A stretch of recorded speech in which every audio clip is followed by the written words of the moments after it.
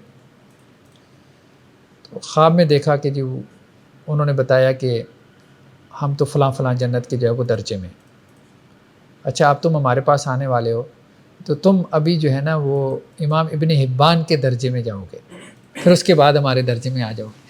خیر بہرحال اب خواب کوئی اس طرح کی وہ تو نہیں ہوتی، دلیل تو نہیں ہے، لیکن حدیثوں سے ہمیں اتنا پتہ چلتا ہے کہ درجات ہیں، مختلف درجات ہیں، ٹھیک ہے۔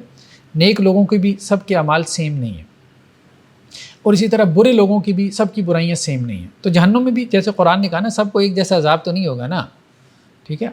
جس طرح سب کی جنت ایک جیسی نہیں ہے، سب کی جہنم بھی ایک جیسی نہیں ہے، کسی کا عذاب کم ہے، کسی کا عذاب زیادہ ہے، جس کا جتنا کفر شرک ہوگا، گناہ ہوگا، اتنا اس کا عذاب ہوگا۔ تو یہ یہاں پہ یہ بات کر رہے ہیں۔ اور پھر وہ بھی معراج کی رات جو آپ وسلم کو دکھایا گیا کہ اس میں آپ وسلم نے دیکھا بدکاروں کو کہ وہ آگ کے تنور میں ہیں، سود خوروں کو آپ وسلم نے دیکھا کہ وہ جو خون کی نہر ہے اس کے اندر وہ ڈوب رہا ہے، ٹھیک ہے۔ جب وہ نکلنے کی کوشش کرتا ہے تو نہر کے کنارے ایک فرشتہ کھڑا ہے، وہ اس کو پھر دوبارہ خون کی نہر میں دھکیل دیتا ہے۔ اور اسی طرح سے اس کو دیکھا وہ جو خطیب ہے، مولوی صاحب کہہ دیں، ٹھیک ہے، جو دوسروں کو واعظ بہت کرتے ہیں، خود نیک عمل نہیں کرتے، ٹھیک ہے، تو ان کے بارے میں دیکھا کہ وہ ان کی انتڑیاں جو ہے وہ باہر نکلی ہوئی ہیں اور وہ گدھے کی طرح اس کے گرد کیا ہے گھوم رہا ہے۔ تو خیر اس طرح سے مختلف لوگوں کے احوال جو ہے وہ بیان کیے گئے یا آپ صلی اللہ علیہ وسلم کو دکھائے گئے۔ تو اس سے یہ پتہ چلتا ہے کہ عالم برزخ میں جو ارواحیں ہیں ان کا مستقر کوئی ایک نہیں ہے، نیک لوگوں کی روحوں کا بھی اور بدکار لوگوں کی روحوں کا بھی، ٹھیک ہے۔ کوئی جو ہے وہ قبر کے ساتھ ہی یا قبر ہی اس کے لیے قید خانہ بن جاتی ہے، قبر کے ساتھ محبوس ہو جاتی ہے، کوئی ہواؤں میں اڑتی پھرتی ہے، کوئی جنتوں میں پہنچ جاتی ہے، یہ اپنے اپنے درجات ہیں۔ ایک بات ابن قیم علیہ الرحمہ نے کی ہے، وہ بہرحال انٹرسٹنگ بات ہے، ہمارے پاس اس کی کوئی دلیل نہیں ہے، لیکن بہرحال انہوں نے اس کو جیسے کوئی لاجک دینے کی کوشش کی ہے۔ انہوں نے کہا کہ ہم جو ہے نا وہ زندگی کے کمال کی طرف بڑھ رہے ہیں درجہ بدرجہ۔ انسان کی جو زندگی ہے وہ 4 قسم پر ہے۔ سب سے پہلے تو ماں کے پیٹ میں، ماں کے پیٹ سے جب وہ آ جاتا ہے، بچہ تو بن جاتا ہے 8-9 ماہ میں، پوری لائف ہے وہ، جب دنیا میں آ جاتا ہے تو دنیا میں وہ ایک درجہ کمال کی طرف بڑھ گیا، یعنی دنیا کی جو زندگی ہے وہ جنین کی زندگی سے زیادہ کامل ہے۔ تو اس سے انہوں نے کہا کہ جی برزخ کی زندگی دنیا کی زندگی سے زیادہ کامل ہے، یعنی عالم برزخ کی جو حیات ہے وہ یہاں کی حیات سے زیادہ کامل ہے، یعنی جو نسبت و تناسب جنین کا اور یہاں کا ہے کوئی ہے ہی نہیں۔ مطلب جنین میں تو بندہ بالکل ایک لاشعور کی کیفیت میں ہے نا، تو یہاں تو شعور کتنا قوی ہو گیا انسان کا، کہاں پہنچ گیا، ٹھیک ہے۔ تو یہی اسی قسم کی ریشو جو ہے نسبت تناسب وہ ہمیں عالم برزخ اور عالم مادی کے اندر نظر آتی ہے۔ پھر عالم برزخ سے جب ہم عالم آخرت میں جائیں گے، جنت جہنم، تو چوتھا عالم ہے قبروں سے اٹھنے کے بعد، تو پھر اس کی جو ہے وہ جو لائف ہے وہ کمال درجے کی ہے اپنی انتہا پر۔ تو بہرحال ہم تو بہرحال برزخ کو یہ سمجھتے ہیں کہ شاید وہ اینڈ آف لائف ہے، لیکن ایک دوسرے اینگل سے یہ ہے کہ وہ زیادہ کمپلیٹ لائف کا نام ہے۔ یہ ایسی ہے کہ جیسے بچہ جو ہے وہ ماں کے پیٹ سے جب دنیا میں آ جاتا ہے تو ہو سکتا ہے کہ وہ اس کو حادثہ سمجھے، لیکن وہ بہتر لائف کی طرف آ گیا۔ تو اس دنیا کے پیٹ سے ہم عالم برزخ میں جا رہے ہوں تو ہو سکتا ہے ہمارے لیے یہ حادثہ ہو، صحیح ہے۔ لیکن وہاں جا کے جب ہم پہنچیں تو ہمیں معلوم ہو کہ نہیں، ہم ایک بہتر دنیا میں آ گئے، برزخ سے جب عالم آخرت میں جانا ہے تو وہ بھی حادثہ ہی ہوگا اتنا۔ وہ بھی حادثہ ہی ہے، ایسے ہی۔ چلیں جی، سبحانک اللہم و بحمدک، نشہد ان لا الہ الا انت، نستغفرک۔